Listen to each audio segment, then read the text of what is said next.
Bismillahirrahmanirrahim. Assalamualaikum warahmatullahi wabarakatuh. Nek wong matur assalamualaikum kuwi berarti janji nang wong sing di assalamualaikumi untuk orang nglakoni apa wae, orang ngomong apa wae, orang ngopo-ngopo kejaba nyelametke wong sing di assalamualaikum niku. Orang ngelarani, orang gawe congkrah, orang rusak paseduluran, orang nyolong sak piturute. Nah nek jenengan waalaikumsalam berarti jenengan nggih janji kali kula. Dadi insyaallah bengi iki awake dhewe mengelahirkan kembali persaudaraan kita semua.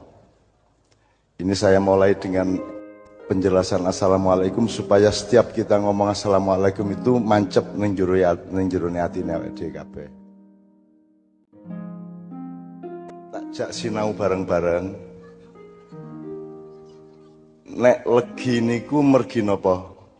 Nek krasa legi. Merga wonten gulane ngoten nggih. Nek panas merga ana mawane, ana genine, ana srengenge. Sing sebab endi, sing akibat endi? Sebab ana gula, akibate legi. Ngoten nggih. Sebab rabi akibate meteng. Enak nggih. Lah niki pokoke kula kepengin jenengan niku nek bendina iku nek mikir iki kudu didelok endi sebabe endi akibate. Aja keseret akibat ora kok doleki sebabe. Ngoten nggih. Maca koran iki akeh akibat-akibat ning ora didelok, ora diomong, ora ditulis sebabe. Nah saiki kula takon, gotong royong niku sebab napa akibat?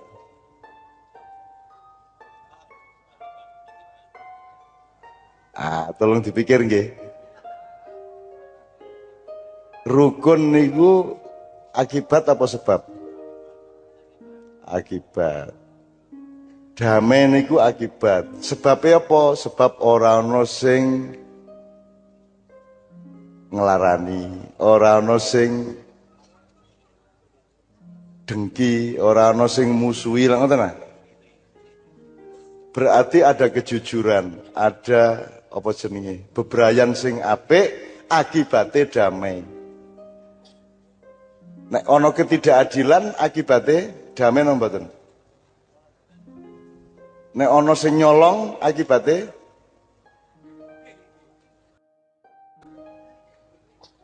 njur do pengen melu nyolong. Sapi turute nggih pokoke niki nanti semua pembicaraan kita tetap harus kita cari di sebab di akibat. Tak baleni apa sebabe ngelih? Mergo ramangan. Apa sebabe ramangan? Rano sego. Apa sebabe rano panganan? Ran duwe duit, apa sebab ran duwe duit?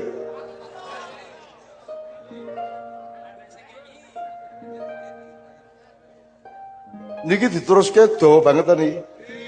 Apa sebab ran duwe duit? Ana sebabe mergo duitku dicolong wong, mergo jan ra nyambut gawe, mergo dintekke nggo main, mergo akeh banget nggih. Setiap kali ojo lali nek peristiwa dan keadaan hidup kita itu ora leren ning melaku. Ana sebab akibat ngoten nggih. Nek jenengan mikire leren engko ora iso tenang atine, ora iso mangerteni kahanan sing sak tenane. Salat niku sebab napa akibat?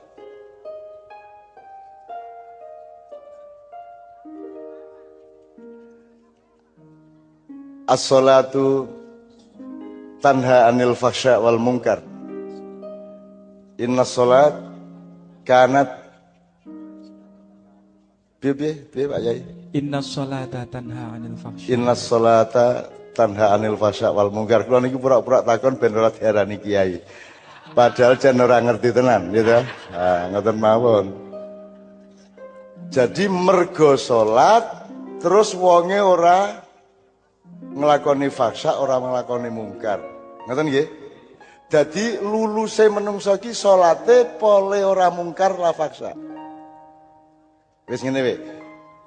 Tanha anil fahsya al mungkar itu sama dengan dadi kelakuane apik ngoten nggih.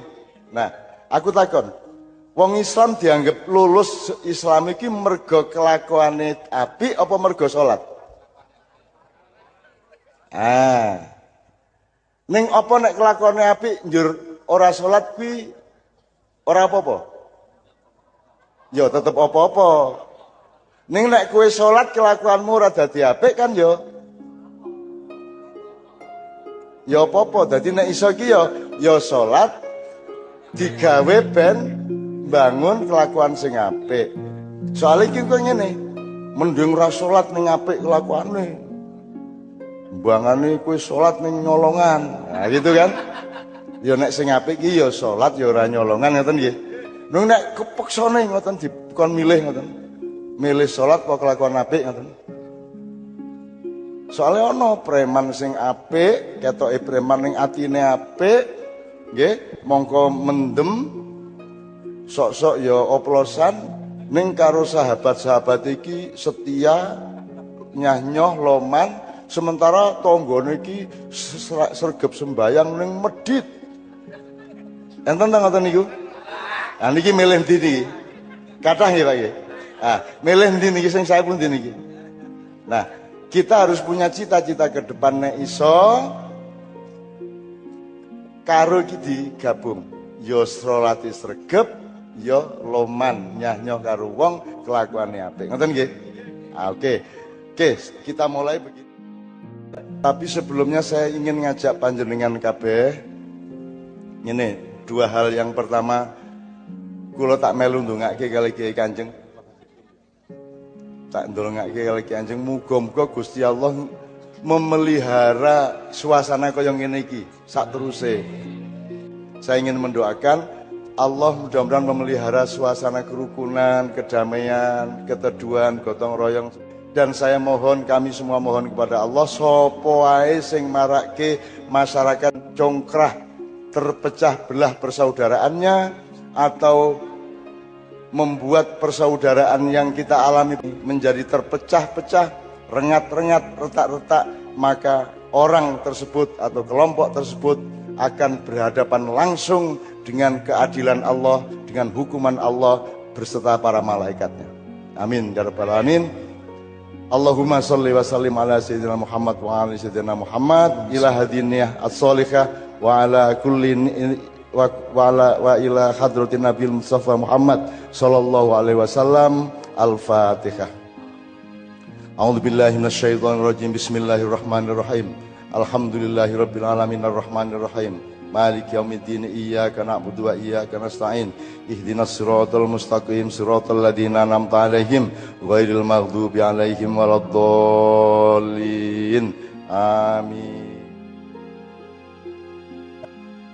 Ayo njaluk ngapura nang Gusti Allah mergo awake dhewe iki akeh salahe nggih.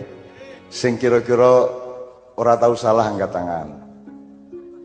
Bebas dari dosa. Tenan ya kuwi. Ngene. Lak sampun dipun wuruki Habib Syekh selawatan sedaya ta niki? Nah kula niki termasuk senes ahlu sholawat. Kula niki meng melu-melu. Zaman biyen niku ora ana wong selawatan, ora ana wong nembang. Isin nek nembang terus ya. Tahun 90-an awal niku ora ana wong nembang ning TV. Ora ana tombo ati isin, tombo ati ilir-ilir, gundul pacul, jublak-jublak suweng dianggap desa, dianggap tertinggal, dianggap ketinggalan zaman. Ning Kiai Kanjeng nekat gawe tembang-tembang ngoten ilir-ilir terus sluku-sluku bathok sapi turute. Akhire jebul do seneng saiki melu kabeh. Selawatan niku mboten nonton TV tahun 90 kok selawatan. Selawatan wong desa, wong bodho ra sekolah. Iku selawatan. Tapi nekat kula selawatan ora ketang isone mung siji loro tok. Kula niki mboten ahli selawat babar pisan. Ngantos sakniki. Ning pokoke nekat. Akhirnya aku karo Kiai Kanjeng selawatan keliling. Pertama ten daerah Jakarta, Kerawang, Bekasi, terus berkembang ke Jawa Barat, Jawa Tengah, Jawa Timur, akhirnya Sulawesi, Batam, kula keliling kabeh, akhirnya kabeh saiki alhamdulillah selawat sudah menjadi bagian sehari-hari dari kehidupan bangsa Indonesia dan umat Islam. Wakeh dulur-dulurku Kristen ki apal selawatan, apa sebabnya bener mergo bentino krungu. Suwe-suwe apal-apal dhewe, adzan yo apal, enten dulur kula kanca-kanca kula Kristen niku omahe cedhak masjid. Sedina krungu adzan ping pira? Ping 5. Mbok turu iki krungu kupinge krungu suwe-suwe naluri dan saraf-sarafnya ngapalke dhewe dadi dheke kali kula lunga niku terus dhek rengeng-rengeng niku. Salatullah saluh. Kowe iki Kristen kok dinesoni Yesus kowe ngono. Oh mboten Cak. Yesus niku nggih sejawat kalian Kanjeng Nabi Muhammad nika kan gitu kan. Ngaten niku guyon kula.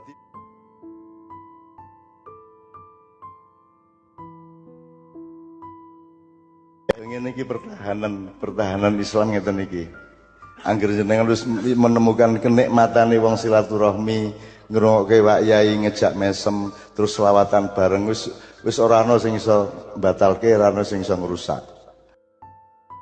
Alhamdulillah gini, nanti kita akan, tadi saya ingatkan alurnya tadi kan pertama sebab akibat.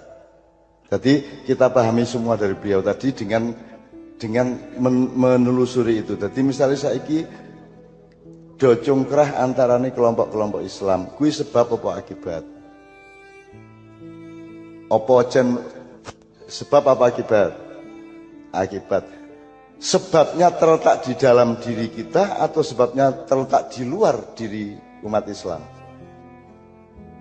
Nah, ya harus kita temukan. Nek ora ngerti asal usulnya racun, ora iso melakukan detoksifikasi.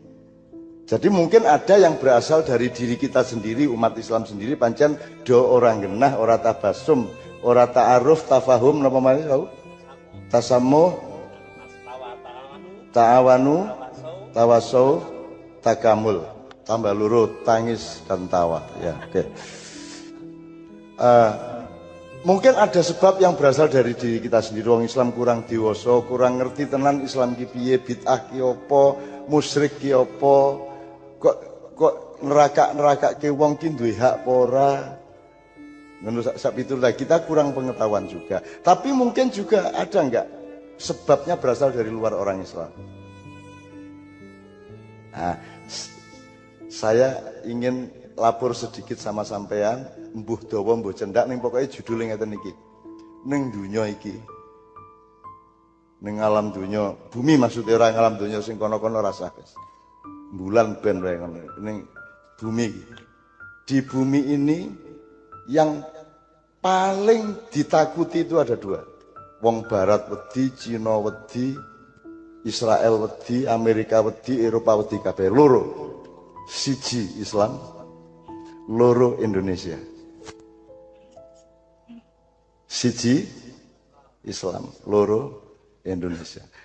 Islam itu diwedani mulane kebuyan diengkuk-engkuk dirusak-rusak Kanjeng Nabi difitnah-fitnah ning ora tau kasil.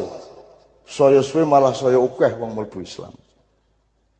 Apa sebab Islam kok diwedani? Mergo Islam ki bener dan semua orang di dunia ngakoni Islam ki bener. Maka kebenaran Islam itu sangat ditakuti oleh mereka semua. Engko tak dawake, tak ceritani apa piye carane apa jenenge ngrusak Islam iku. Ning pokoke Islam diwedani tenan. Dan itu dimulai 700 tahun yang lalu ketika Islam kalah di Granada atau di Andalusia, kemudian terjadilah ekspansi Eropa menjajah seluruh dunia. Termasuk Columbus ke Amerika, Portugis ke Indonesia Utara, Belanda ke Indonesia Selatan. Ketika itu belum ada Indonesia yang adalah kerajaan-kerajaan yang bermacam-macam. Tapi rasa tak dawak kisah pokoknya intinya ngoten niku. Sejak itu kita mulai dirusak, bahasa Jawa dirusak, cara berpikirnya dirusak, prinsip-prinsip kesatria dirusak, macam-macam dirusak. Bahkan Indonesia itu hasil dari perusakan itu. Saiki coba saya cacah nom mikir, bunyinya Sumpah Pemuda apa? Kami pemuda-pemudi Indonesia berbangsa satu, berbahasa satu. Berarti untuk Jawa. Itu kan berbahasa satu bahasa Indonesia. Ini membuat kita semua bingung. Membuat bahasa Indonesia itu menjadi begitu pentingnya, dan bahasa Jawa yang sudah sangat tua dan memiliki peradaban yang sangat tinggi di belakangnya menjadi kita nomor 2 kan. Padahal bahasa Indonesia itu adalah bahasa Melayu pasaran di Jakarta. Bahasa Melayu yang dipakai untuk dagang di pelabuhan Tanjung Priok. Itu yang kita jadikan bahasa nasional. Diri kita sebagai orang Jawa, sebagai orang Madura, sebagai orang Sunda, sebagai orang Bugis, Batak, karena kita anggap nomor 2 dan seterusnya. Itu adalah konsep asli pemuda Indonesia yang sudah diracuni oleh cara berpikirnya oleh Belanda dan kolonialis Eropa, terutama sejak pasca politik etis. Politik etis itu sudah ada tanam paksa, tapi diawali ketika Sultan Agung. Sultan Agung itu mulai harus menghadapi penjajah-penjajah, dan terus tanpa kita pernah bisa mengusir mereka sampai akhirnya berdirilah Indonesia. Dan Indonesia ini tidak berdiri meneruskan mbah-mbahnya, tapi Indonesia berdiri dengan meniru penjajahnya. Gimana? Sembuarange nganti saiki sing nganggo hukum Belanda. Sing jenenge Pamong Praja, Pangreh Praja kuwi mbiyen gawenane Londo, nek Pangreh Praja kuwi aturan-aturan untuk melaksanakan hal-hal yang menyangkut rumah tangga keraton di Solo maupun Jogja. Kalau Pamong Praja itu untuk mengurusi rakyat dan urusan-urusan sosial yang lainnya. Itu semua bikinan Belanda. Memanipulasi kata Pamong, jadi Pamong kan apik banget. Pamomong dari pemerintah lagi momong, dan tingkat pengabdiannya kaya ibu momong bayi. Momong bayi ki cintane ora karo bayi, gelem nimpali, gelem mambu kaya ngopo gelem nek karo bayine. Bahkan nek dikon milih, kowe tak jupuk mripatmu loro apa tak jupuk bayimu, milih pundi? Mripatmu loro. Ora apa-apa aku wuto angger bayiku tetep urip. Nggih mboten? Begitulah pemerintah kepada rakyatnya. Begitulah cintanya pemerintah kepada rakyatnya. Mudah-mudahan semua yang di pemerintahan pada suatu hari menjadi pamong. Itu ya. Tapi sekarang pamong kemudian dieksploitir, dipakai untuk kekuasaan Belanda atas keraton dan rakyat, dan sekarang malah Pamong Praja ini dipakai untuk satuan polisi Pamong Praja, malah mentransfer hasil penjajah. Penggawean apa Satpol PP kuwi? Ono pamonge ora kuwi. Nah, kita disuruh melaksanakan hal-hal yang kita tidak mau, kita diberi nama hal-hal yang bertentangan dengan diri kita. Misalnya katanya nih, rakyat itu apa artinya? Rakyat adalah sekumpulan orang yang memiliki kedaulatan dan berhak memilih kepemimpinan. Dari kata ro'iyah, ya, kalau rakyat. Kalau masyarakat adalah sekelompok orang yang berserikat untuk menyelenggarakan sesuatu, misalnya negara dan memilih pemerintahan. Nek umat itu adalah orang-orang yang berkumpul satu ibu nilai, satu tauhid. Maka berasal dikata ummun, menjadi ummatun. Meskipun dua itu family tapi ada sedikit beda posisinya. Nek ummun, ibu jamaknya ummahat, tapi kalau ummah jamaknya umam, dan seterusnya. Ini saya sekedar memberi contoh bahwa nek biyen carane njajah ki dipek rempah-rempahmu, njur bar kuwi dipek kuasamu ning keraton-keraton, bar kuwi dirusak pikiranmu, dirusak caramu melihat sesuatu. Ini kalau anak saya biasanya begini, nek ana cah wedok diarani pesek nesu ora? Nia, Evia, iki jenenge kaya bojoku Via. Nek diarani pesek cah wedok lara ati ora? Lara ati ora? Pol nggih. Apa sebabnya? Apa ireng kelek apa pesek kelek? Mergo pandanganmu di bawah sadarmu ki wis berkeyakinan nek sing ayu ki sing putih kaya londo kae. Nggih mboten? Irung sing apik ki sing bangir kaya londo kae, karena aspirasi londo sing mlebu nang utekmu. Padahal nek kowe dadi wong Jawa, kowe kudu duwe keyakinan londo kae irunge kedawan. Nggih mboten? Irung kok semono. Biyen karo Sunan Kalijaga wis diramal kuwi digawe Petruk kuwi. Gitu. Wong Londo kae kulite kepuyen keputihan. Nek wong negro kae kirengen kaya areng. Sing endah ki khairul umuri ausatuha, yang di tengah-tengah yaitu coklat mateng. Seperti orang Jawa ini. Neng kowe wis ora percaya diri. Mulane saiki obat-obat salon-salon menyediakan alat pemutih kulit, nggih mboten? Mergo kowe wis ora gelem dadi dirimu sendiri. Pitik kepengin dadi manuk, ngoten ta? Wes. Nah, mulai sekarang apa meneh kowe wong Islam? Wong Islam iki ora ono ayu, ora ono elek. Ayu eleke ora terletak di hidungnya atau di wajahnya. Ayu eleke terletak di akhlaknya, kan begitu. Nek kowe ndelok wong wedok akhlake dan kamu nikmati, wis ora pati krasa peseke. Lho, ini ku tenan, Pak. Selawatan niku, Pak, nek wis tenanan atine, kuwi suarane elek wis ora krasa. Nggih mboten? Jadi Anda ini orang Indonesia ini ditipu dalam hal ini. Sing wajib apa diwalik. Sing kudune nomor lo di nomor siji. Skala prioritasnya dirubah. Wis contohnya sithik ya. Apa sebabnya Islam biyen zaman abad pitu, siyono Kanjeng Nabi wis tekan kene Islam, nggih. Ning ora ana sing gelem mlebu Islam. Sampai 5 abad tidak ada yang masuk Islam. Abad. Karena yang membawa adalah saudagar, yang membawa adalah pedagang. Karena pedagang itu paling rendah di zaman di abad itu. Sing paling dhuwur ki brahmana, wong sing arif, wong sing wicaksana, bar kuwi wong sing pinter, bar kuwi wong sing kuwasa, bar kuwi wong sing judeng. Nisor dhewe wong sing sugih, niku nisor dhewe. Saiki sing dhuwur dhewe napa? Sugih. Nggih mboten? Nek ora salat, ora entuk ngomong ora apa-apa. Nggih mboten? Nek ora rabi wae imam wis nganti saiki ora apa-apa. Wis golek nang ndi-ndi wis ora apa-apa, ora entuk ora. Widodari wae engko. Malah jos, ya ta? Nah,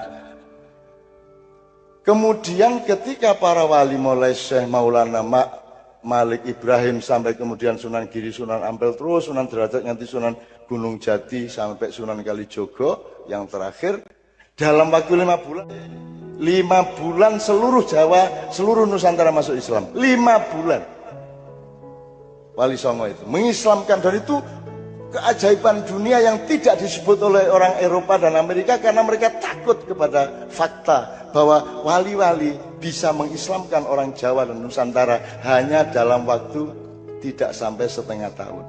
Melu kabeh. Apa sebabnya?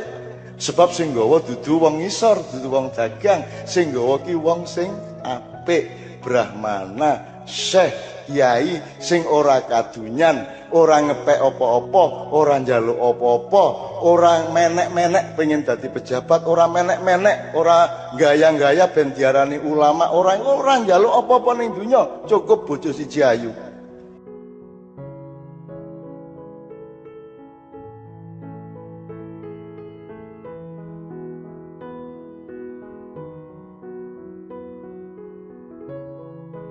Aku tak sambatan, aku lah seniman arek, penyair biyen ya, dan saya itu tidak pernah direlai oleh hampir semua seniman.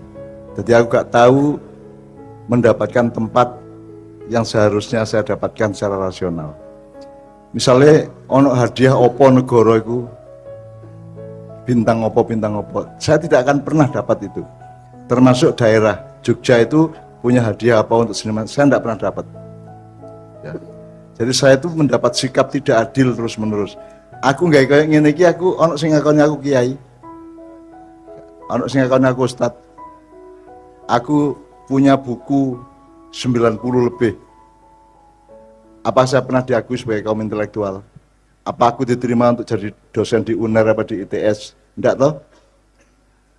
Aku sering dilarani wong, aku sering dianiaya orang, sering dinista orang, termasuk di medsos ya. Tapi saya endingnya ya mangkel, ya muring-muring, ya macam-macam. Tapi endingnya saya ridho. Ibaratnya nih, kon gopuki aku, wadah ada hatiku. Tapi awakku ado-ado ya, tapi cangkemku ado-ado, tapi hatiku ndongakno muga-muga awakmu ngepuki aku gak tahu ngalami apa sing tak alami. Muga-muga wong sing nglarani aku iku gak tahu ngrasakno lara kaya aku dilarani. Saya tidak pernah, akhirnya semua saya ridhoi. Semua saya ridho, masih menungso. Kon elek kaya apa karo aku tak ridho.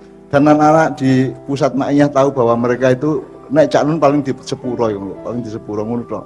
Paling di sepuro arek ndak siap. Kiai Kanjeng itu banyak ndak siap karena saya memaafkan yang mereka belum bisa memaafkan. Di kalangan Siman ada konstelasi seperti itu ya. Tapi saya memaafkan, saya meridhoi mereka. Dan saya minta kepada Allah, misalnya aku sedang disiksa oleh seseorang, oleh suatu kekuatan, saya mohon kepada Allah, ya Allah, jangan sampai dia mendapatkan akibat dari kezaliman mereka kepada saya, gitu ya. Jadi malah tak dongakno apik rek. Gak tak dongakno kualat. Aku omahku direbut tahu. Macam-macam penderitaan yang saya alami itu sampai hari ini. Saya dizalimi besar-besaran. Tapi aku gak masalah. Aku ingin buktikan kepada diri saya sendiri bahwa aku ini wong ridho. Saya itu rodin, saya itu rodiatan cai mardiyah gitu ya. Jadi teman-teman sekalian, Anda punya kebebasan untuk ridho atau tidak ridho dengan akibatnya masing-masing. Tapi sejauh yang saya alami sampai aku umur 70 saya kira, akhirnya aku tetap ridho. Karena aku melok, salah satunya melok nasihatnya Sayyidina Ali, kun madhuluman wala takun dzaliman. Apalno ya. Nek kudu milih antara dizalimi apa mendolimi, milih apa kon? Aku mendimi, aku milih dizalimi. Jadi aku dzalimi gak apa-apa, sak karepmu. Sak karepmu. Semua membuat saya ridho kok. Ojo khawatir. Aku hamba Allah, aku anak buah Kanjeng Nabi Muhammad. Ojo kira aku balas dendam, gak mungkin. Ojo kira aku benci, gak mungkin. Gak mungkin aku benci karo sapa-sapa, gak mungkin. Ojo khawatir. Aku iki pengagumi dan pengikutnya Rasulullah SAW. Orang paling agung, paling besar, paling jembar, paling segoro hati ini sak piturut. Jadi ojo kuwatir kon, laranono aku. Tak sepuro kon. Kejarlah aku. Kejarlah aku, kau kuampuni kan. Siksalah aku, kau maafkan. Ojo kuwatir. Jadi saya sampai hari ini aku sering mangkel, Pak. Ya sering stroke, aku stroke ping 4. Dan aku gak izin ngomong stroke. Kebanyakan orang kan izin disingit tahu loro toh. Aku stroke ping 4 rek ping 4. Otak kanan, otak kiri, batang otak sama mata saya stroke. Jadi aku ini wong wis penyakitan gak karu-karuan. Tapi hasilnya adalah saya semakin ridho kepada kehidupan saya. Teko Allah, teko manusia aku tetap ridho. Tapi ono sing ngarani ngene, cak iku medeni lho, cak. Kok medeni ya apa? Sampeyan ridho tapi Allah gak ridho lak sakno areke kan. Tapi aku tetap ridho. Perkara Allah kok balesno aku gitu ya. Monggo terserah Allah, kau gak iso lapor-lapor kan Allah, terserah Allah. Sing penting aku ridho. Jadi saya nanti lapor ke akhirat nanti aku ridho kabeh, gak masalah. Meskipun yang dilarang diridhoi saya ndak ridho. Misalnya kekufuran, kemusyrikan, ya tetap saya kalau ditanya ndak ridho saya. Kedoliman saya tidak ridho, tapi kedoliman kepada saya secara subjektif saya meridhoi. Wong anjane iso nek ngono tok karo aku. Nek nyaingi gak iso, gitu. Ngalahno gak iso, isone ya rasani, menista, bully ngono-ngono iku ya. Terus memfitnah. Aku biyen difitnah wong terus-menerus gitu. Dan aku gak masalah. Aku malah kurang rek, ayo terus kurang. Aku mek keldikan iki mek cik gurung tak kerakoti fitnahmu iku. Gedekno meneh, gedekno fitnahmu nang aku, gak masalah. Aku duwe Gusti Allah. Aku urip hanya untuk Allah dan dari Allah. Aku bahkan gak nyambut gawe karo dhewe. Aku gak nyambut gawe. Aku kudu nyekolahno anak, aku kudu nguripi bojoku, aku kudu macam-macam. Dan saya tidak pernah minta kepada siapa-siapa kecuali minta kepada Allah. Aku gak tahu njaluk sapa-sapa. Nek aku gelem di Indonesia iki aja mek presiden. Wong presiden kabeh iso tak kalahno kabeh. Tapi aku gak tahu. Gak tahu kepingin di mergo aku wedi karo Gusti Allah. Pokoknya aku nek gak dikongkon langsung dibuat karo Gusti Allah, gak tak lakoni. Nek Allah sing buat aku bandik kali, bandik alas, bandik endi tak lakoni apa ae. Jadi sebahagia apapun hidup ini, kalau itu bukan perintah Allah kepada saya, aku gak bahagia. Tapi kalau sesengsara apapun hidup ini, saangil-angil, sak loro-loro uripku, nek iku kongkonane Gusti Allah tak lakoni. Gitu ya. Ngono. Kon aja arek niru aku, nek kira-kira gurung kuat. Ojo. Apa? Lah iya, gak kuat kon. Ojo. Mulane kon ojo nggae ndel aku sebagai panutanmu kon kok kena temen nasib kayak aku bongko kon kok. Abot. Cuman aku iki ancene seneng muji awakku dhewe. Saya tuh radikal kepada diri saya sendiri. Jajal saya wis. Temen, ayo tambah ono, ayo. Terus zalimi aku. Terus ayo. Aku ini milik Allah. Karena kekuatanku bukanlah kekuatanku, karena ada rumus la haula wala quwata illa billah. Jadi saya tidak pernah punya kekuatan dan ketahanan, yang punya adalah Allah Subhanahu wa taala. Jadi nek kon lapo-lapo nang aku, Allah sing kok kene. Wa ma ramaita id ramaita walakin Allah harama. Walam taqtuluhum walakin Allah qatalahum. Tapi nek kon mate ngene, ojo ngarani aku ya, aku gak tau mateni kon, Gusti Allah sing mateni awakmu. Ojo kaget nek kon kedadian ngene. Nek kon muni lara, kon kebandem watu ta kebandem sial sing apa dudu aku lho rek sing gare kon aku kon sial, sing gare sial itu Allah, karena Allah sendiri berjanji wa ma ramaita id ramaita walakin Allah. Ngono ya rek ya. Tapi awakmu misalnya ngene, aku dipertanyakan banyak orang. Cak Anun itu sejak zaman Pak Harto itu kan terus ngritik terus ngeritik terus, bahkan sampai akhir-akhir kemarin itu kan aku cik ngomong macam-macam tentang pemerintah. Kok gak tahu ditangkep, kok gak tahu dibui, kok gak tahu ditahan, ngono toh. Dan banyak yang berarti Cak Nun tuh kong kali sama pemerintah. Aku ngedokno Pak Harto dituduh aku iki rundingan karo Pak Harto. Aku sing ngedokno lho. Aku sing ngedokno, gak ono liyane sing iso ngedokno. Aku sing iso ngedokno. Karena itu pun saya masih dituduh bahwa saya itu kong kali sama Pak Harto. Aku sing ngedokno kok, aku sing kali apa. Wong Sidoarjo iku korban tenggelam lumpur itu sebanyak 13.256 keluarga. Itu tak dolekno di luar pemerintah, saya carikan ganti. Kalau pemerintah ganti mek 30 juta pol untuk urusan bencana. Tapi mereka dapat 5 kali lipat dari harga tanah dan rumah mereka. Nek omahe 200 juta dia dapat 1 miliar. Nek omahe kalau tanahnya 1 miliar mereka dapat 3 miliar. Bahkan ada yang dapat 5 miliar sing setia karo aku. Karena saya pakai rumus la in syakartum la azidannakum wa la in kafartum min adzabil. Tapi aku gak iso menghalangi kalau Allah menghukum. Nek kon mari sugih terus kobong omahmu, aku gak iso menghalangi lho ya. Pabrikmu bangkrut, aku gak iso menghalangi. Kon mari jadi pengusaha gede, saiki dadi pegawai pom bensin misalnya. Itu terjadi di Sidoarjo.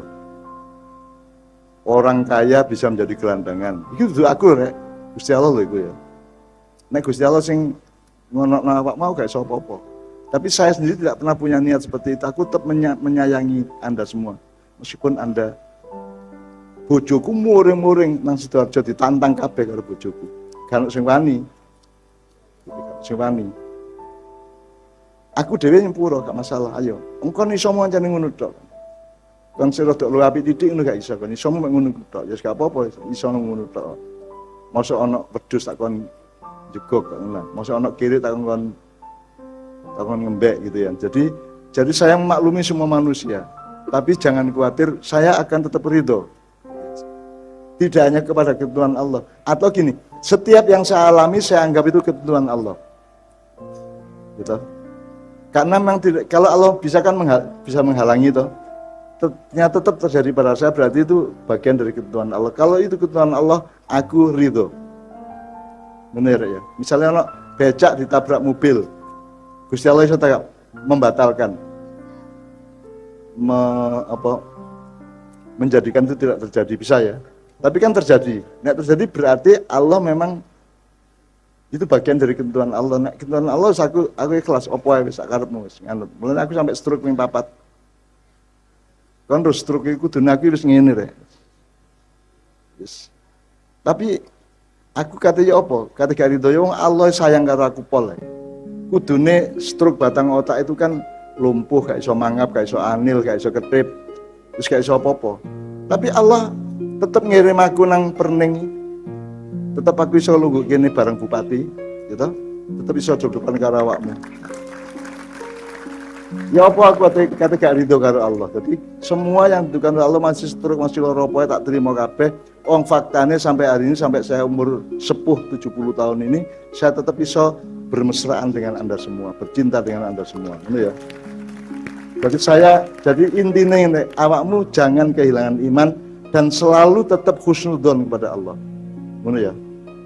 Jadi iman dan husnudzon. Ngadepi apa-apa husnudzon. Jadi putus asa kepada keadaanmu boleh, tapi jangan putus asa kepada pertolongan Allah. Allah mesti menolong. Jadi jangan pernah berpikir matahari tidak terbit. Matahari itu belum terbit, gitu ya. Gurung wayahe mek ngono tok. Jadi Allah itu begitu dahsyatnya gitu ya. Jadi awakmu ojo jangan sekali-sekali suudzon kepada Allah. Husnudzon terus-menerus. Ono apa wae wis. Ada orang sakit, Nabi Musa diperintah Allah untuk mendatangi seseorang yang sakit. Kemudian Nabi Musa berniat untuk mendoakan orang itu, terus dia ndolei, ternyata lorone iku meripati mendulu, ngerti mendulu. Metu. Terus orangnya lumpuh, meripati tok mendulu. Terus Nabi Musa lah gak tega. Langsung ndonga. Ya Allah, terus bengok sing loro iku bengok. Loh, aku iso didongakno. Aku iki hidup karo Gusti Allah mergo aku tidak ingin iki. Nek sampean dongakno aku waras mari ngono guru karo aku sedekat itu dengan Allah. Ngerti ya, Rek? Jadi uripmu begitu luasnya. Bahkan ada awakmu ngerti Uwais Al-Qarni. Ngerti ceritane kabeh ya. Itu kan dahsyat luar biasa. Ada orang yang bukan nabi, bukan kiai, bukan siapa-siapa yang Rasulullah mendoakannya, minta doa. Rasulullah minta doa kepada dia dan semua khalifahnya sebelum dia meninggal disuruh untuk mendatangi Uwais Al-Qarni. Uwais Al-Qarni ini adalah orang yang duwe pedet situ. Pedet itu dingon di bukit-bukit. Carane ngon gak diseret, digendong. Bendino dek gendong apa jenenge? Pedet iki sampai pedete gede dadi sapi. Dan wong bingung, iku ana arek angon pedet kok digendong. Ternyata tujuannya supaya dia berlatih secara fisik.